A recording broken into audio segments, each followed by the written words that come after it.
Dalawang barko nagbanggaan, kolisyon sa river sa Ho Chi Minh. Dito sa Vietnam to, Ho Chi Minh River oh. Medyo palubog na yung palubog yung bag. Hindi natin talaga yun yung magandang angle oh, yan oh. Yan oh. Ito yung dalawang barko.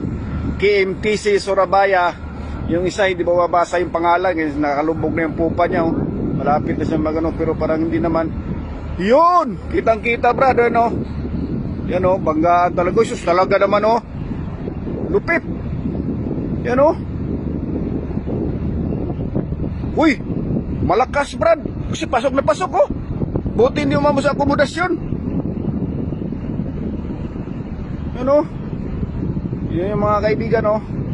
Surabaya KMTC. Yung isa yung pangalan, hindi makikita yun o. Talagang suwak na suwak yung ano niya o. Prowa niya mismo talaga. Ayan o. Kaya ingat-ingat mga kabaro. Ingat-ingat kayo dyan. Yan si kabaro. Ingat-ingat. Bayan! Ingat dyan! Ingat! Ingat!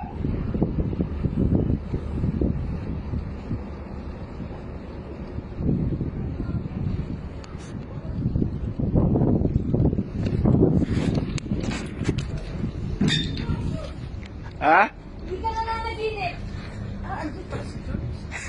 Natulog si George yan.